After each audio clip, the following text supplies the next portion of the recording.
Giornata tragica sulle autostrade venete. In A4 tra Latisana e Portogruaro muore una coppia di anziani triestini. L'auto ha sfondato un cantiere stradale schiantandosi contro un furgone. Nel pomeriggio un'altra vittima in A13 a Costa di Rovigo.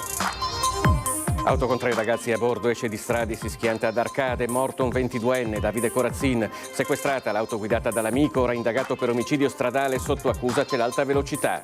La vela si chiude all'improvviso, 55enne romano precipita con il parapendio contro uno spuntone di roccia sul Monte Toc, ruzzolando poi verso valle, niente da fare per il pilota. Tragedia a Due Ville, una bimba di 1 anno è morta improvvisamente all'asilo nido che frequentava, trovata senza vita dopo il riposino. La procura di Vicenza apre un'inchiesta e sequestra la struttura. Gino Cecchettina, Venezia per incontrare prima gli studenti, poi la città. Ammiro chi sa perdonare, dice Turetta, ci sto pensando, non so il futuro cosa porterà. Individuato e denunciato dalla polizia di Belluno un 24enne romano accusato di aver adescato online una disabile minorenne convincendola a inviargli fotografie intime. A scoprirlo i genitori della ragazza. Ieri la lunga giornata di Treviso per l'ultimo addio a Giancarlo Gentilini, trasmessa in diretta da Antenna 3 dalla Camera Ardente alla partenza del feretro dalla chiesa. È stato un bagno di folle e commozione per l'ex sindaco.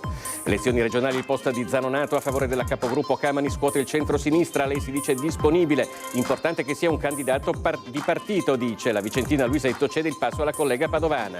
Il caso del convento di clausura di San Giacomo di Veglia nel Vittoriese, dove 5 suore se ne sono andate per le eccessive pressioni. La struttura è stata commissariata.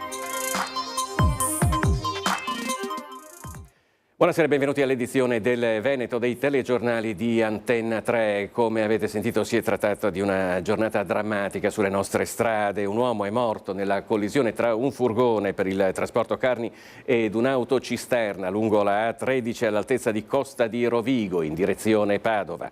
Le squadre dei vigili del fuoco giunte dalla centrale di Rovigo con un'autopompa e un'autogru dopo aver messo in sicurezza i mezzi hanno estratto dalle lamiere l'autista del furgone rimasto schiacciato sotto l'autocisterna che trasportava liquidi alimentari. Purtroppo, nonostante i soccorsi, il medico del SUEM 118 ha solo potuto dichiarare il decesso dell'uomo. Assistito dai sanitari è stato trasferito in ospedale invece l'altro autista. Sul posto la polizia stradale per gli accertamenti sulle cause del sinistro e il personale autostradale per la gestione della viabilità. E un altro gravissimo incidente si è verificato questa mattina lungo l'autostrada A4 tra Latisana e Portogruaro. 2 triestini hanno perso la vita dopo che la loro automobile ha travolto un cantiere stradale.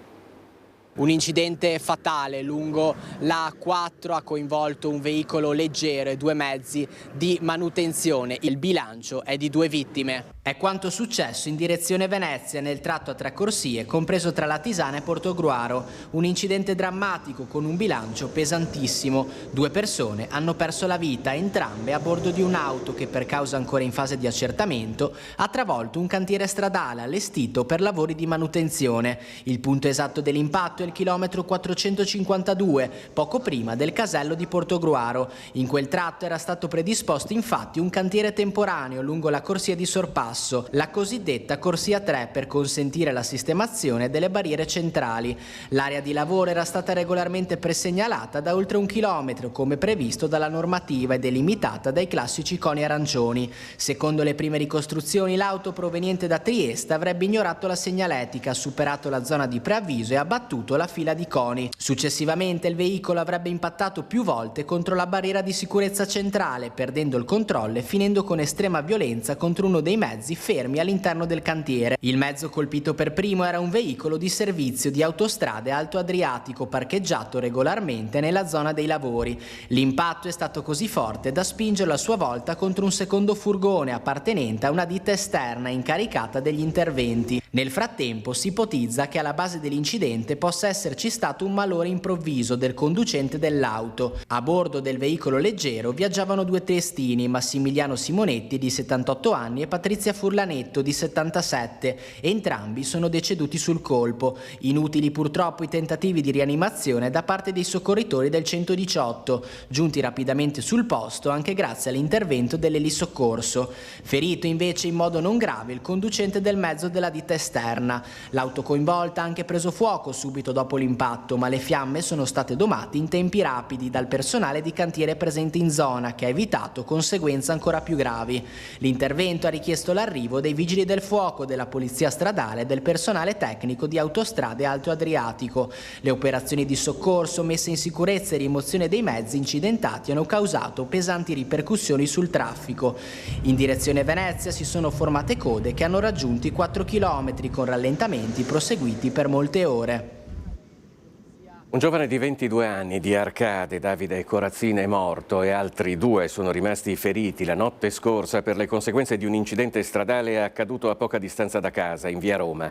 Il giovane era a bordo di un'utilitaria condotta da un amico ventenne, il quale, per cause da accertare, è uscito di carreggiata terminando la corsa contro un manufatto in cemento per poi capovolgersi.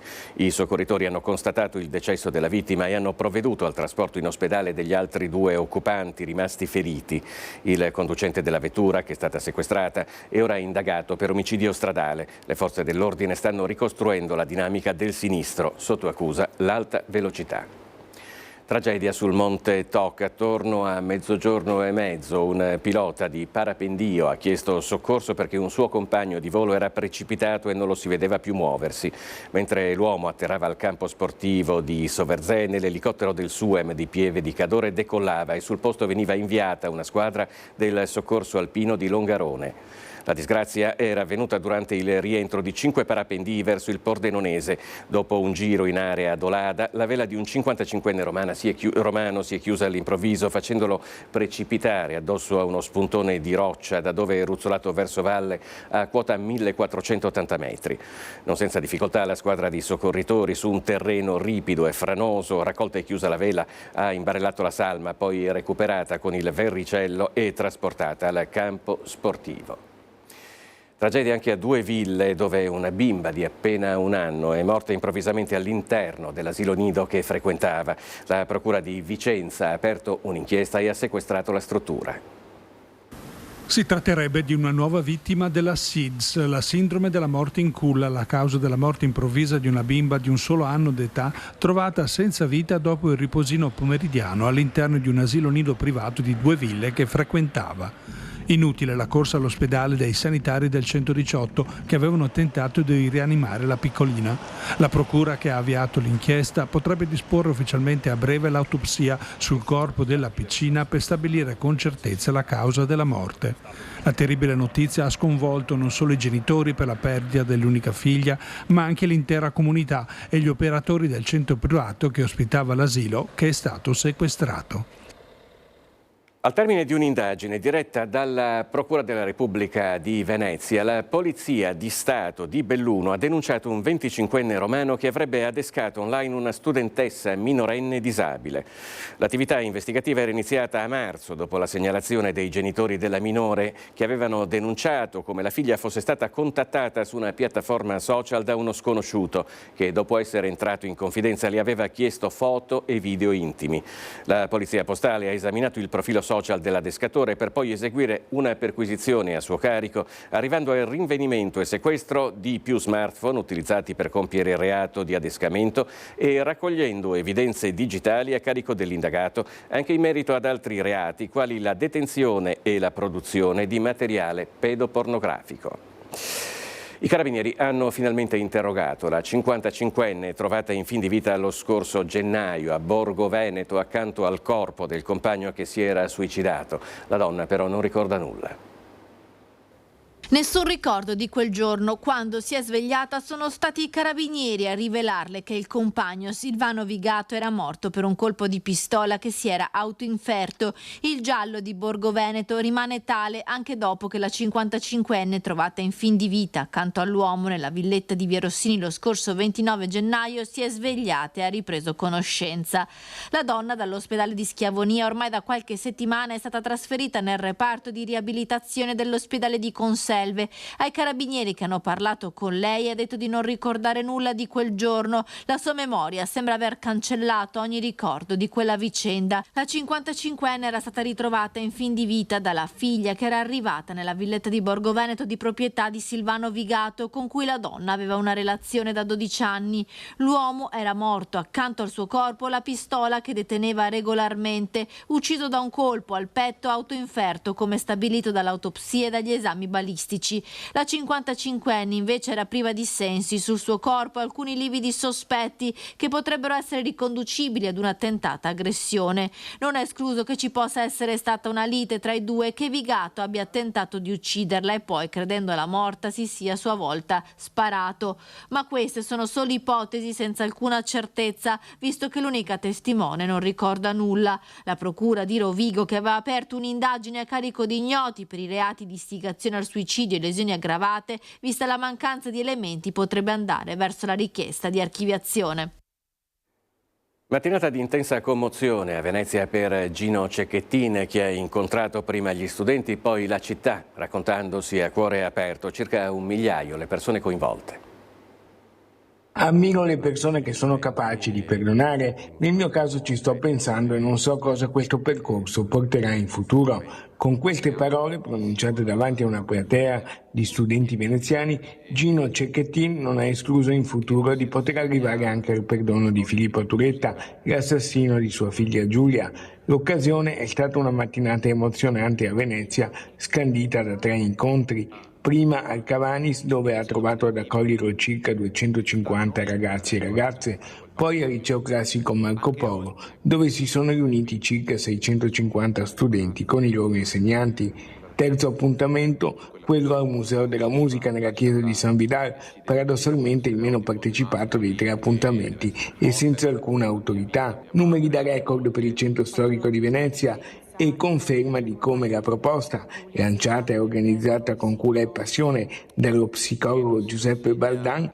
Io porto il messaggio di Giulia, sostanzialmente. Lei è stata un esempio di bontà, di altruismo, e cerco di portare un po' di Giulia raccontando il mio vissuto e cercando di far capire che c'è un modo migliore di vivere che non dare sfogo ai nostri sentimenti più cattivi. Gino è stato ricompensato da tutti da un unanime e interminabile caldo abbraccio da tutti i presenti. Il progetto Tenerezza, ideato da Baldan, andrà avanti con tante altre iniziative interessanti aperte a tutti. Credo che il momento più significativo sia stato coinvolgere l'aspetto emotivo a quello decisionale. Gino ci ha mostrato come, pur rimanendo un uomo, un papà ferito mortalmente da quella che è stata questa grande disgrazia che è accaduta, e quindi tutta la parte emotiva, sentimentale è mantenuta vera, ha scelto con molta fatica, sta scegliendo tutti i giorni con molta fatica una strada per dare un senso a questo dolore infinito.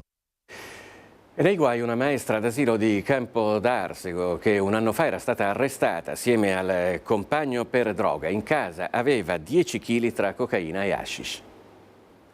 Davanti al giudice per l'udienza preliminare si è giustificata dicendo che era convinta che il suo fidanzato spacciasse solo hashish e non cocaina. Ha chiesto di essere giudicata con rito abbreviato la 50enne maestra d'asilo di Campo d'Arsego, che era stata arrestata nel marzo del 2023 insieme al compagno tunisino. Nella loro abitazione di Reschigliano i carabinieri avevano trovato 1 chilo di cocaina e 9 kg di hashish, droga sequestrata dopo un controllo stradale che lo straniero aveva tentato di eludere.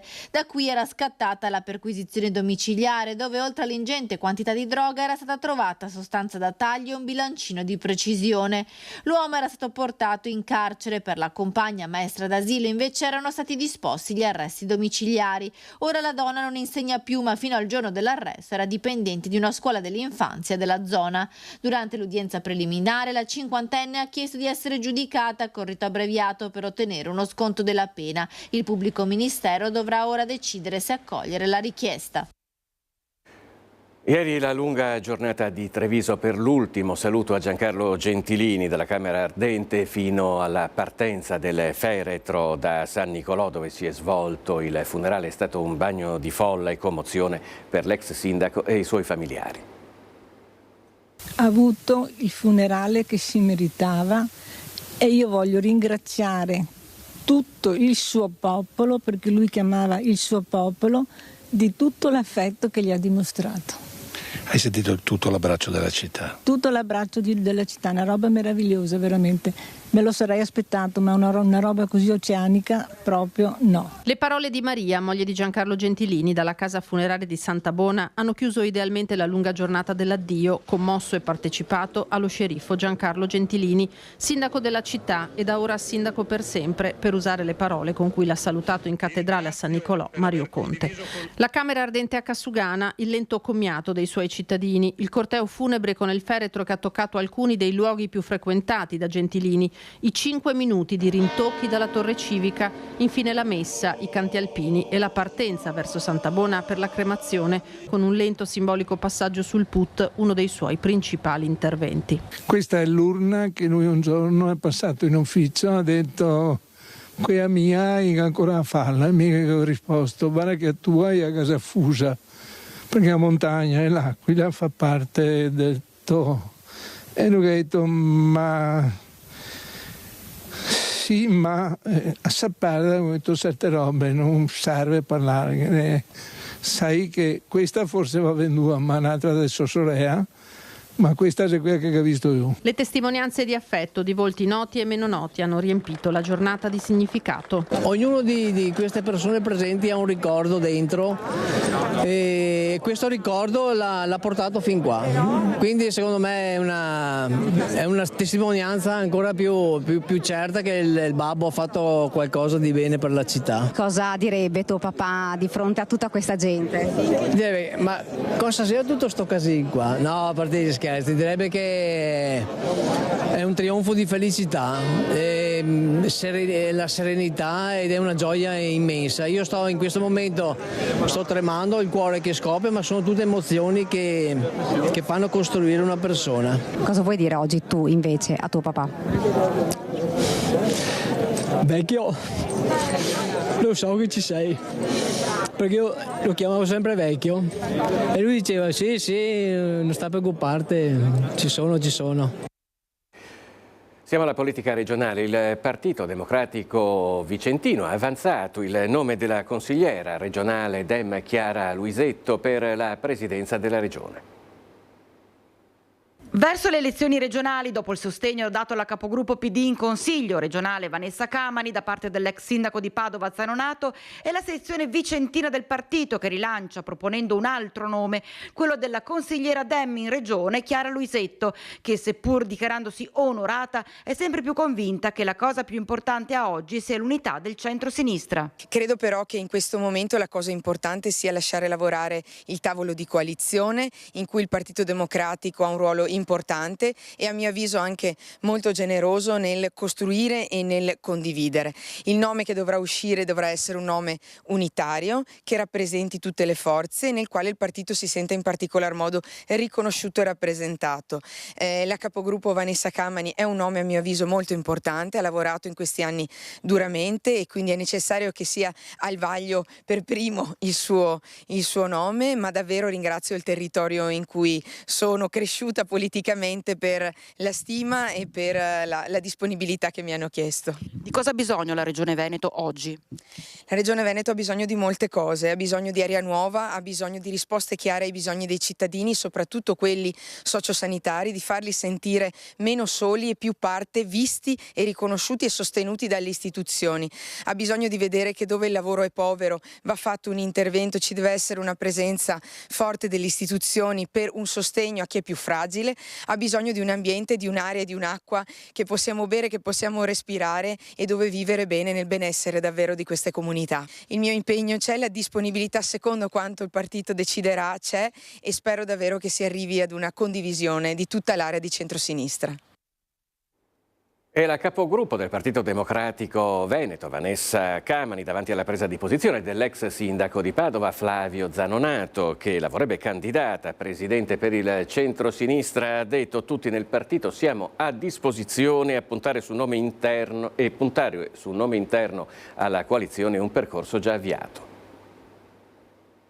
È un ragionamento che fila, anzi di più, un percorso già intrapreso, secondo la capogruppo del Partito Democratico in Regione, Vanessa Camani, quello contenuto nel post sui social con il quale l'ex sindaco di Padova, Flavio Zanonato, indicando proprio lei come candidato ideale alla presidenza del Veneto per il centro-sinistra, afferma che quel che serve non sono nomi in qualche modo popolari per incassare un sostegno istantaneo ma non durevole, ma puntare su chi sta lavorando per costruire una prospettiva. Il centro-sinistra è una grande responsabilità. Zanonato dice il mio nome, ma in realtà secondo me indica un metodo che a me sembra che sia quello che come centro-sinistra stiamo provando a perseguire.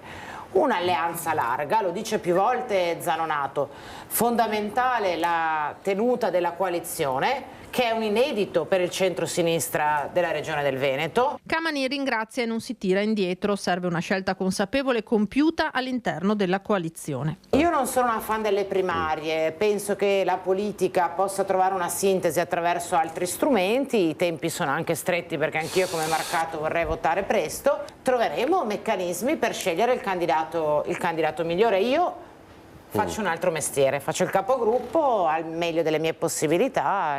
Vabbè, però è pronta a cambiare mestiere, allora è molto distante, no, io diciamo, sono il mestiere del candidato presidente. Se il mio partito lo vorrà, il Consiglio regionale. E come tutti i componenti della coalizione, immagino siamo a disposizione. Ma per fare il candidato, siamo molto concentrati. La candidata presidente eventualmente. Io sono molto concentrata nella mia attività in Consiglio regionale. Sul nome di Camani punterebbe anche l'avversario Roberto Marcato, dice in studio con lei al Ring. Ma non si sorprende che la spingano in pochi. In politica ai bravi, aggiunge Marcato, succede proprio questo. Sull'altro fronte, in diretta a Focus, il capogruppo leghista Alberto Villanova torna a ribadire che se nel centrodestra non si troverà la quadra, la Lega è pronta a correre da sola alle prossime regionali, con 3, addirittura 4 liste. Lega, lista Zaia, lista degli amministratori e lista delle categorie economiche. Abbiamo degli alleati che continuano ad attaccarci praticamente ogni giorno. Anche qui devo riconoscere che Tosi è un leader dell'opposizione veramente in gamba, nell'ultimo anno si è dimostrato veramente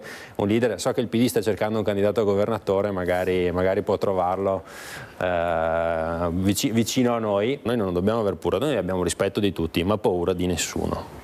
Allora dobbiamo prepararci a qualsiasi scenario, perché se arriviamo a una situazione come questa che stiamo vedendo, di fronte a quello che per noi è la linea del Piave e sarà sempre la linea del Piave, ci troveremo a un punto dove dovremo fare anche le nostre scelte.